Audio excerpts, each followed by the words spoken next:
우리 함께 하나님 말씀을 보겠습니다. 시편 23편 3절 말씀.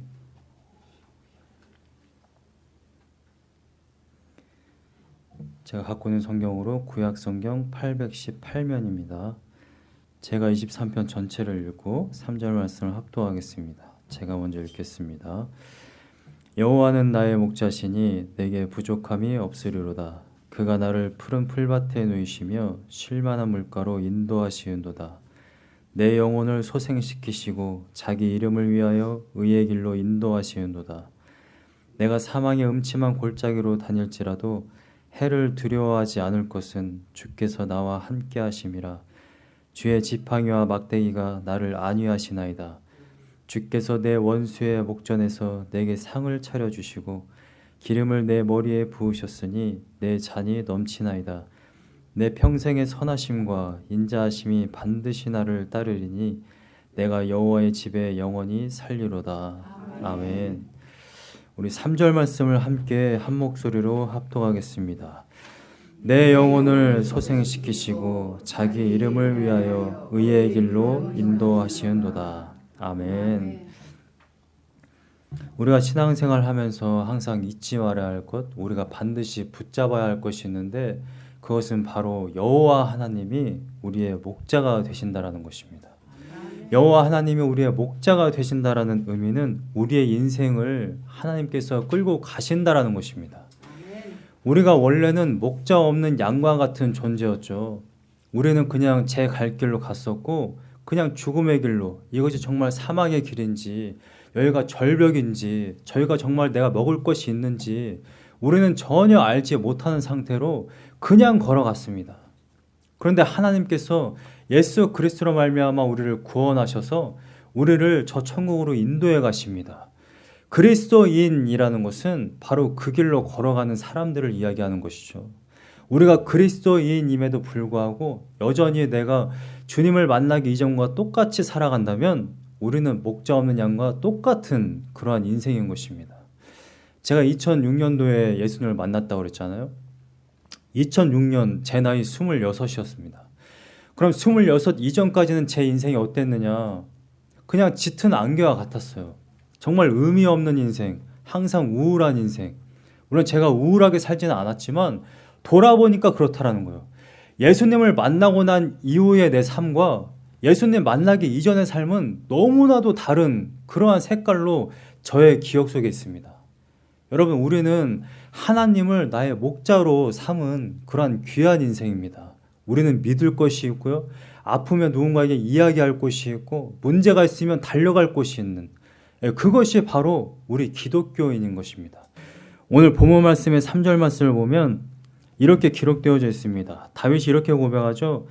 내 영혼을 소생시키시고 자기 이름을 위하여 의의 길로 인도하시는도다. 여러분, 하나님의 목적은요, 여러분들을 살리는 데 있는 게 아닙니다. 오늘 분명하게 기록되어져 있어요. 3절 말씀에 내 영혼을 소생시키시고 자기 이름을 위하여 의의 길로 인도하시는도다. 영어 성경과 원어는 순서가 이렇게 됩니다. 나를 소생시키시고 나를 의의 길로 인도하시는도다. For 왜냐하면 자기 이름을 위해서 그렇게 하십니다. 라고 지금 다윗이 이야기하는 거예요. 여러분들 왜 살리셨는지 아십니까? 여러분들 왜 의의 길로 인도하시는지 아세요? 하나님의 영광을 위한 겁니다. 하나님의 영광을 위해서. 여러분들 단순히 살려서 그래 이제 너 살았으니까 마음대로 한번 자유롭게 살아봐. 이렇게 살리신 것이 아니라는 것입니다. 하나님은 분명한 목적이 있어요. 자기의 이름을 위하여. 무슨 말입니까? 하나님의 영광을 위한 것이라는 것입니다. 이스라엘 백성들을 출애굽시켜서 자, 너희들 이제 노예가 아니야. 너희들은 자유인이야. 광야에서 한번 자유를 누려봐. 이렇게 출애굽을 시킨 게 아니라는 것입니다. 하나님의 영광을 위해서 그들을 인도해 가십니다. 여러분, 이스라엘 백성들을 출애굽시켜서 하나님이 바로 가나안 땅으로 입성시킬 수 있었습니다. 분명히 그건 가능한 스토리예요. 왜냐하면 굉장히 가까운 거리입니다. 학자들이 이렇게 이야기하죠. 50세 이상의 노인분들과 그 다음에 어린아이, 10세 이하의 어린아이의 발걸음으로 그 출애굽 땅, 고센 땅에서 가나안 땅까지 걸어서 가면 노인의 발걸음과 아이들의 발걸음으로 며칠이면 간다고 그래요? 15일이면 간다고 합니다. 군인들이 행군하는 속도면 7일이면 가는 거래요. 여러분, 그런데 그 가까운 거리를 이스라엘 백성들은 몇 년을 돌아다녔어요? 40년. 이스라엘 백성들이 왜 40년을 광야에 떠돌았습니까? 그 광야 여정을 보면 서클입니다. 서클. 그냥 돌아다닌 거예요. 계속해서 전진해 나간 게 아니라 거의 가나안 직경까지 갔다가 다시 또 광야로 돌아오고, 이것을 40년을 했습니다. 40년을 반복했습니다. 왜 그러한 일이 발생했죠? 하나님께서 이끄시는 대로 순종하지 않고 들어가질 않았으니까. 그냥 들어갔으면 됐어요. 하나님의 시내사에서 11개월 동안 훈련시킨 게 뭡니까? 내 말을 들어라. 가나안 땅으로 바로 들여보내지 않았어요. 출애굽기 13장 17절 말씀을 보세요. 출애굽기 13장 17절 말씀을 보면 이렇게 기록되어져 있습니다. 바로가 백성을 보낸 후에 블레셋 사람의 땅의 길은 가까울지라도, 블레셋 사람의 땅은 이 해안길을 이야기하는 겁니다. 그러니까 해안길로 가면 15일이면 가요. 가장 가까운 지름길입니다. 근데 그 길이 가까울지라도 하나님이 그들을 그 길로 인도하지 아니하셨으니, 여러분, 우리가 상식적으로 봐도, 우리가 지도를 봐도 그 길이 가장 가까운 길이에요. 그런데 하나님이 그 길로 인도하지 않으십니다. 왜 인도하지 않으셨느냐? 이는 하나님이 말씀하시기를 이 백성이 전쟁을 하게 되면, 번역은 전쟁을 하게 되면이라고 되어 있지만, 전쟁을 만나게 되면, 이스라엘 백성들이 출애굽을 하자마자 너무나도 강한 군대, 블레셋 사람들을 만나게 되면 그들은 아마 좌절할 거다. 하나님은 이스라엘 백성 너무나도 잘 알고 있었어요. 왜냐하면 11개월 후에도 반역을 했거든요. 야, 가나안 땅 정탐해 보니까 도저히 못 들어가겠던데, 우리 다시 돌아가자. 애굽으로 돌아가자. 이렇게 말했던 사람들 아닙니까? 하나님은 우리를 너무나도 잘 알고 계세요. 그래서 시내산에서 훈련시킨 겁니다. 군사훈련 시킨 게 아니잖아요. 훈련은 단 한 가지입니다. 하나님의 말씀에 순종하는 훈련이었어요. 그런데 이스라엘 백성은 지금까지도 불순종합니다. 여러분, 우리가 구원함을 받아서 예수 그리스도의 그 놀라운 그 구원의 은혜로 내가 구원받았어. 그 구원의 은혜를 받았지만 우리가 정말 하나님의 말씀에 순종하여서 하나님께로 지금 걸어가고 있는가? 이것이 믿는 자들에게 가장 중요한 쟁점이 되는 것입니다. 오늘 다윗은 분명하게 이야기해요. 하나님은 내 영혼을 소생시키시는 분이야. 그리고 그분은 의의 길로 인도하셔. 그런데 이 모든 것은 하나님의 영광을 위한 것입니다. 여러분, 우리가 하나님의 영광을 위해 지음받았어요. 우리가 그렇게 창조되었습니다. 하나님의 영광을 위해서 많은 사람들 중에 여러분들을 구원하신 겁니다. 여러분들 구원해서 하나님과 아무런 상관이 없이 너희들은 죽으면 저 천국에 가서 영원 복락을 누려. 이렇게 하기 위해서 여러분들 구원시킨 게 아니라는 것입니다. 나와 관계를 맺자. 원래 하나님이 하시려고 하셨던 것. 아담과 하와를 창조하셔서 관계를 맺으려고 하셨어요. 아담과 하와는 모든 다른 창조물과 다르게 무엇으로 지음을 받았어요? 하나님의 형상으로 지음받았습니다. 하나님의 형상으로. 하나님께서 여러분들 구원하셨다라는 의미, 구원하셔서 하나님의 말씀으로 여러분들 양육해 간다는 의미는 다시 그것을 회복시키는 겁니다. 오늘 본문 말씀에 소생시키시고 라고 되어 있는 이 소생은요, 원어의 뜻은 슈브인데 이것은 제자리로 돌려놓다라는 의미입니다. 제자리, 제 상태로 돌려놓다. 여러분, 우리의 원래 상태는 무엇입니까? 철학자들은 어설프게 이렇게 이야기해요. 누군가는 성선설 이야기합니다. 누군가는 성악설 이야기해요. 모든 인간은 태어나면서부터 악하다. 모든 인간은 태어나면서부터 선하다. 여러분 이건 너무 초등학문입니다. 그렇게 간단하게 정의할 수 있는 게 아니에요. 인간은 하나님의 형상으로 지어졌고 다만 하나님과의 관계를 끊음으로 말미암아 우리가 타락하게 된 겁니다. 그걸 회복시키는 게 하나님의 목적이에요. 예수 그리스도로 말미암아 우리가 회복되어야 하는 것은 하나님과의 관계인 겁니다. 여러분 하나님과의 관계가 다시 회복되려면 방법은 하나예요. 예수 그리스도를 따라가는 것입니다.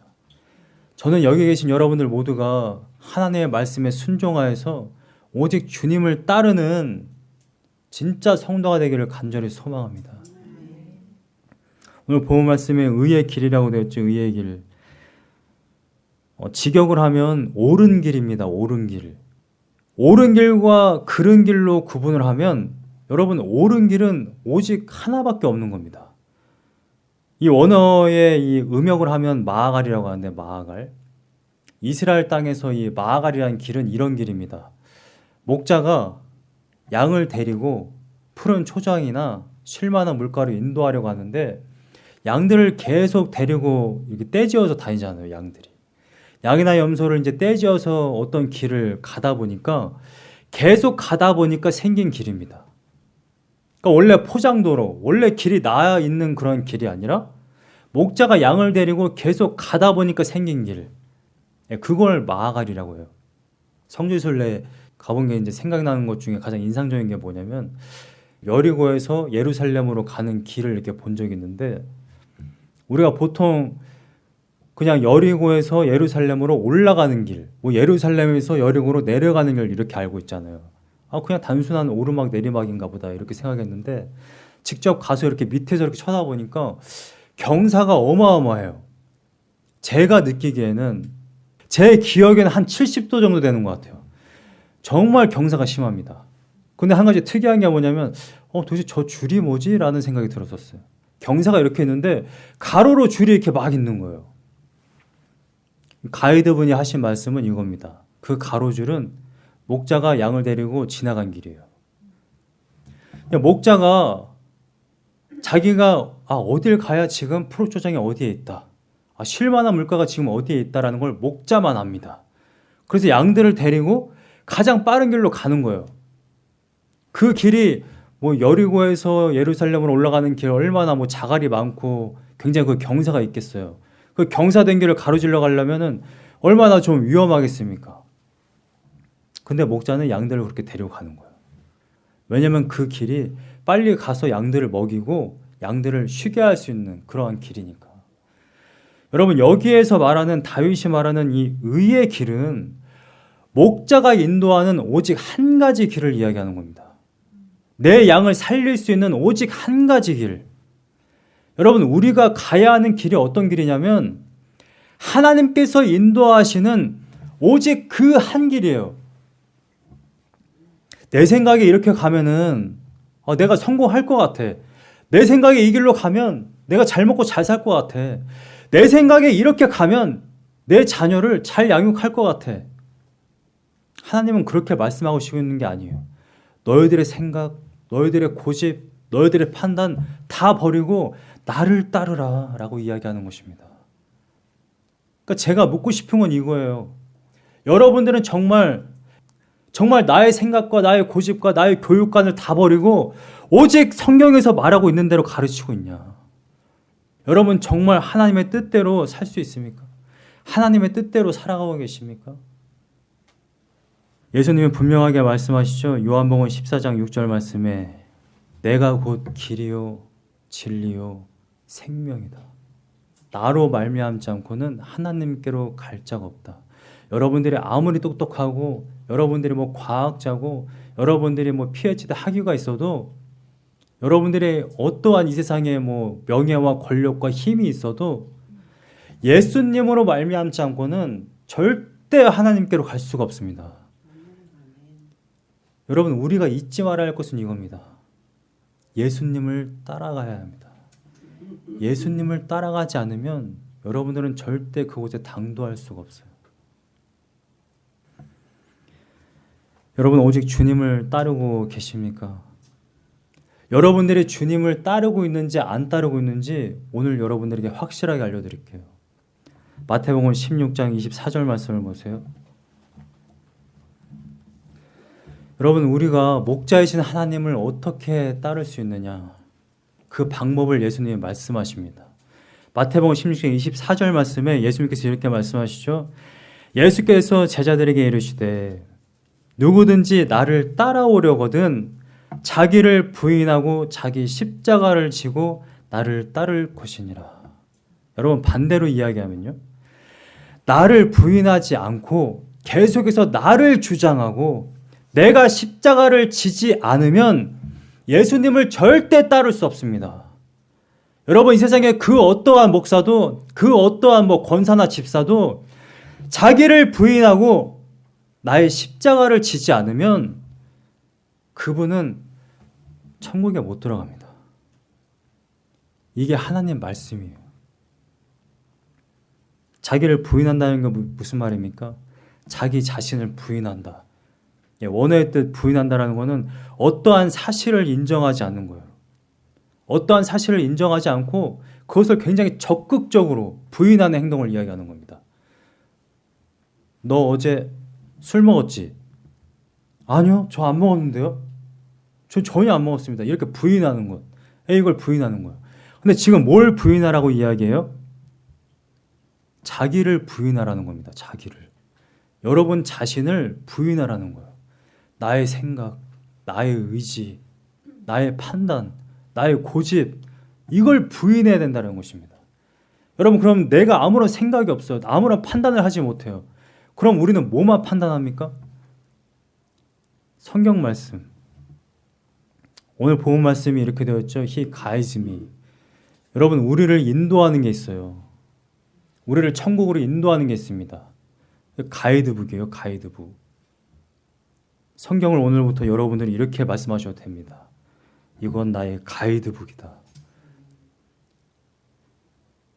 자기를 부인하고 여러분들의 생각은 전혀 중요하지 않아요. 그리고 여러분들은 매일마다 생각해야 됩니다.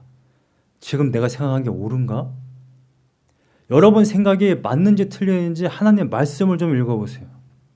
진리가 뭐라고 이야기하고 있는지.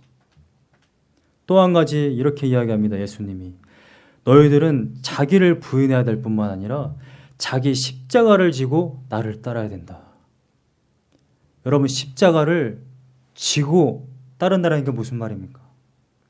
예수님이 십자가에 오르실 때 골고다에 터벅터벅 노냥노냥 걸어가 보니까 십자가가 딱 있어요. 그래서 내가 십자가를 딱 대고 거기다 딱 대고 있으니까 로마 병장이 못으로 박았나요? 예수님이 십자가를 지고 직접 골고다에 오르셨습니다. 자기 십자가를 지고 골고다에 오르는 것처럼 자기 십자가를 지고 가라는 게 무슨 말이에요? 너희들은 사형수라는 겁니다. 사형수. 너희들은 매일 죽어야 된다는 겁니다. 아니, 죽지 않았는데 어떻게 예수님을 따르냐는 거예요. 여러분, 정말 우리가 구원함을 받아서 예수님이 나의 정말 주인입니까? 정말 주인이에요? 왜 주인이 아니고 여전히 내가 주인 행세를 하면서 어디에 밖에 나가지고 저는 교회 다닙니다, 저는 그리스도인입니다 이야기를 하느냐, 이 말입니다. 내가 정말 그리스도인입니다 라고 이야기할 때는 내가 정말 내 십자가를 지고 나를 부인하고 예수님을 따를 때 이야기할 수 있는 겁니다. 예수님이 십자가를 지고 자기 처형대에 오르시기 위해서 그 길을 쓰러지시면서 걸어가긴 그 길처럼, 내가 정말 나의 십자가를 지고 그렇게 예수님을 따르는 거구나. 근데 지난 날을 돌이켜보면, 내 하루를 돌이켜보면 단 한순간도 내가 져본 적이 없어요. 나를 부인해 본 적이 없어. 내가 죽어본 적이 없는 거예요. 그러면서 내가 예수님을 어떻게 따른다라고 말할 수 있겠습니까? 여러분, 양들의 특성은, 그 내적인 특성 중에 하나가 뭐라고 그래요? 고집이 굉장히 세다라는 것입니다. 자기가 결정을 했어요. 나는 여기서 더 이상 못 가겠어. 여기서 뻗대고 있는 거. 근데 그거를 어떻게 목자가 그걸 끌고 갈 수 있겠어요? 고집이 세서 뻗팅기면 정말 끌고 갈 수가 없는 겁니다. 여러분, 이스라엘 백성들이 가데스 바나에서 반역을 할 때 하나님이 그 사람들을 억지로 집어넣을 수가 없는 거예요. 여러분, 많은 사람들은 그런 이야기 합니다. 왜 선악과를 만들어가지고 이렇게 우리를 고생시키느냐, 하나님이. 여러분, 하나님은 우리를 로봇으로 만드시지 않았다라는 겁니다. 여러분, 하나님은 우리를 인격적으로 대하시기 때문에 결국 손해는 불순종하면 누가 받아요? 우리가 받는 겁니다. 가데스 바네에서 반역하니까 원래 그때 들어갔으면 그때부터 가나안 정복이 시작되는 거예요. 근데 불순종하고 안 들어가니까 그게 40년이나 연기되는 겁니다. 여러분, 우리의 인생이 그렇게 연기될 수 있어요. 하나님이 이 교회를 쓰고 싶은데, 하나님이 여러분들을 좀 쓰고 싶은데 뻗팅기고 불순종하니까 하나님도 쓸 수가 없는 겁니다. 제가 처음 한국에서 전도사를 받아야 되는 그런 시점이 왔습니다. 그런데 제가 전도사를 거부했어요. 왜냐하면 내 자신이 아직 너무나도 부족하다고 생각을 했기 때문에. 근데 제가 나중에는 목사 안수를 받아야 되는 기회가 왔을 때 그냥 빨리 받았습니다. 네, 제가 받겠습니다 했어요. 왜냐하면 계속 사역을 해보니까 그런 생각이 든 거예요. 야, 한 영혼이라도 빨리 구령을 해야 되는데, 살려야 되는데, 사역자가 그 일을 안 하겠다고 전도사를 안 받고 목사가 안 되겠다고 하니까 결국 어떻게 연기가 되냐면 하나님의 일이 연기가 되는 거예요. 한 영혼을 구원시킬 수 있는 그 기회가 계속해서 멀어지고 있는 겁니다. 여러분, 우리들의 인생은 너무나도 짧아요. 80, 100, 그 정도밖에 못 삽니다. 여러분, 제가 지난 날을 왜 후회하냐면 26살이 돼서야 하나님을 만났으니까. 제 또래 친구들은 뭐 중학교 때 수련회 가서 예수님을 만나고 그때 벌써 소명을 받고, 그러니까 중고등학교 때 벌써 하나님의 영광을 위해서 내가 공부해야 되겠다. 벌써 목적이 있는 거예요, 목적이. 저는 목적 없는 삶을 26년을 살아온 거예요. 아무런 의미 없는 삶. 너무나도 암흑과 같은 삶. 너무나도 후회되는 삶. 여러분, 우리가 죽는 그날에 하나님 배우기 바로 직전에 그러한 삶이 또 될 수 있어요. 야, 내가 평생 살아오는 동안 하나님의 말씀에 불순종해서 사역 한번 제대로 하지 못하고, 교회 헌신 한번 제대로 하지 못하고, 이웃사랑 한번 제대로 하지 못하고, 하나님 말씀에 온전히 순종 한번 하지 못하고, 내가 단기 선교 한번 제대로 가지 못하고 내가 결국 이렇게 죽는구나. 여러분, 후회하는 삶 살기 원하십니까? 아니면 하나님의 뜻대로 살다가 정말 영광스러운 면류관으로 하나님을 배우기 원합니까? 저는 여기 계신 여러분들 모두가 하나님을 정말 영광되게 만나게 되는 귀한 은혜가 있기를 간절히 소망합니다. 예수님 십자가에 달려 돌아가실 때에는 여러분들을 그 길로, 올바른 길로 인도하시기 위해서 여러분들을 살리신 것입니다. 어떤 성지순례팀이 이러한 일화가 있다고 그래요. 버스를 타고 이렇게 지나가는데 어떤 목자가 다리를 뼈었나 봐요. 다리를 뼈서 이제 쩔뚝쩔뚝거리는데 양 한 마리를 이렇게 안고 그 버스가 지나가는 도로를 막 이제 건너려고 이렇게 쩔뚝쩔뚝 걸어오더라는 것입니다. 그래서 그 모습을 본 성지순례팀이 딱 생각나는 게 뭐였겠어요? 누가복음 15장에 잃어버린 한 어린 양을 저렇게 안고 이렇게 가시는구나. 그러니까 이 성지순례팀이 다 한마음이 돼서 이러한 이야기를 했다고 그래요. 야, 다리도 지금 삐셨고 저 귀한 어린 양을 들고 저렇게 가시는데 우리가 가는 곳까지 버스에 태워줍시다. 그래서 이 성지순례팀이 이 목자분과 이 어린 양을 태워줬다고 그래요. 그런데 버스에 타자마자 이 성지순례팀 모두의 얼굴이 다 굳었다고 그럽니다. 왜냐하면 냄새가 너무 심한 거예요. 목자한테서 나오는 그 홈리스 같은 냄새, 양의 그 똥 오줌 냄새, 그리고 자신들이 생각했던 양이 아니었던 거죠. 막 막 새하얗고 막 예쁜 막 그런 어린 양이 아니라 막 온통 막 회색 털에 막 먼지에 막 냄새에. 그래서 그 순간에 성지순례팀 모두가 아마 한 마음으로 이렇게 기도했다라는 겁니다. 제발 내 옆자리는 아니기를. 근데 목자가 한 어린 양을 소생시킬 때에는 4단계가 있다고 합니다. 양들이 가끔씩 이렇게 뜨거운 태양 아래 있다가 보면 쓰러질 때가 있대요. 그리고 이제 험한 길을 이렇게 가지 않습니까? 포장도로가 아니라. 그러니까 가끔은 이제 뭐 가시나 또는 이제 돌멩이에 해가지고 다리 다치는 경우도 있고, 다리를 삐는 경우도 있고, 뜨거운 태양에 이제 쓰러지는 경우도 있고. 그런데 이제 목자가 정말 선한 목자면 어린 양을 안 하다가 그늘로 옮겨요. 근데 대부분 그늘이 없잖아요. 나무 그늘이 잘 없습니다. 그럼 이제 자기가 이제 가지고 다니던 지팡이와 자기 겉옷으로 해가지고 이제 그늘을 만든다고 합니다.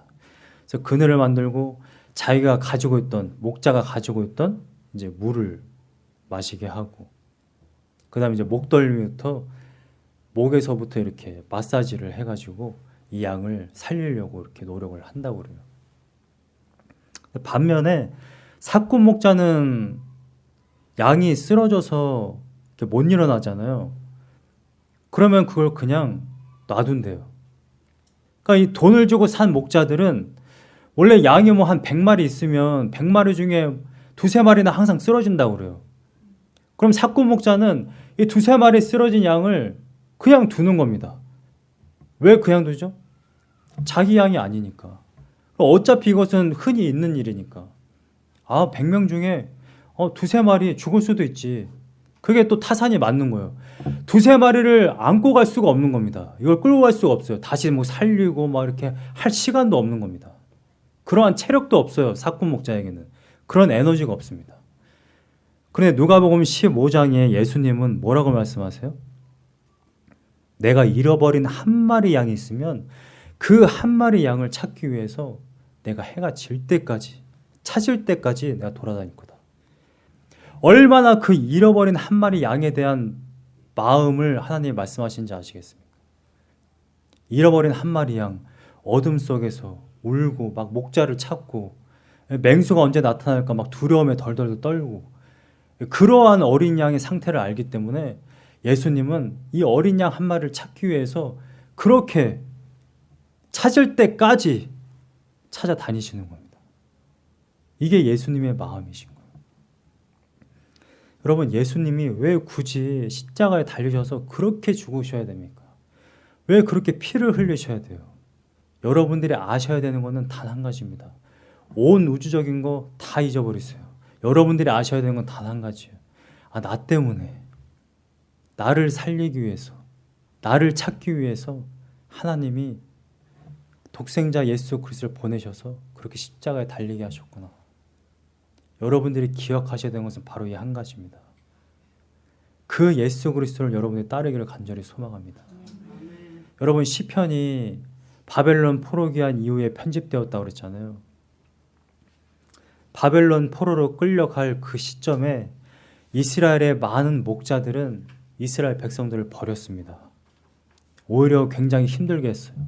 폭력과 억압으로 이스라엘 백성들을 아주 힘들게 했습니다.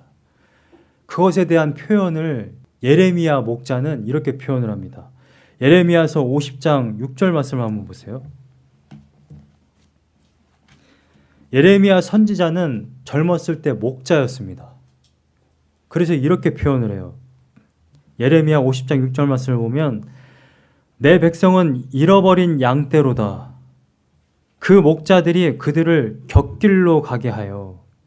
여러분, 이스라엘 백성들이 우상을 섬기고 사회적인 악을 범하고 부정부패하고 또 음란했고 그 많은 죄를 범한 이유가 뭐냐면 바로 이 이스라엘 지도자들 때문에 그렇습니다.